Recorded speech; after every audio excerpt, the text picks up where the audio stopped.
নমস্কার, sports screen আপনাদের স্বাগত। আপনারা জানেন যে 13 তারিখ 13ই আগস্ট মোহনবাগান বনাম মেসার্সের ম্যাচ দিয়ে গড়ের মাঠে কলকাতা লিগের প্রিমিয়ার ডিভিশন ফেরার কথা ছিল।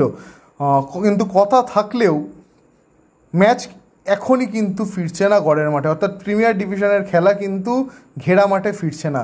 কী কারণে মোহনবাগান এবং মেসার্সের এই ম্যাচ মোহনবাগান মাঠ থেকে সরিয়ে নিয়ে গিয়ে আইএফএকে দিতে হলো নৈহাটি স্টেডিয়ামে? এ নিয়ে আমরা কথা বলেছিলাম সচিব অনির্বাণ দত্তের সঙ্গে। কি বললেন তিনি, শুনে নিন।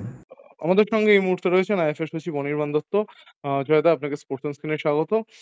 মোহনবাগানের মাঠে ম্যাচ দিয়ে গড়ের মাঠে কলকাতা লিগের প্রিমিয়ার ডিভিশন ফেরানোর কথা চলছিল, সেক্ষেত্রে আপনি মেজারার্সের ম্যাচটা 13 তারিখে দিয়েছিলেন মোহনবাগান মাঠে, কিন্তু সম্প্রতি জানা যাচ্ছে যে ম্যাচটি মোহনবাগান মাঠে হবে না। এর কারণটা যদি একটু জানাতে পারেন। আমরা অ্যাকচুয়ালি আর্মির কাছে ওখানে টাওয়ার বসাবার জন্য মোহনবাগান মাঠে, যেহেতু আমাদের ম্যাচগুলো সম্প্রচার হয়, হুম। তাই টাওয়ারের দরকার হয় ভিডিও মানে ক্যামেরাগুলো বসাবার জন্য।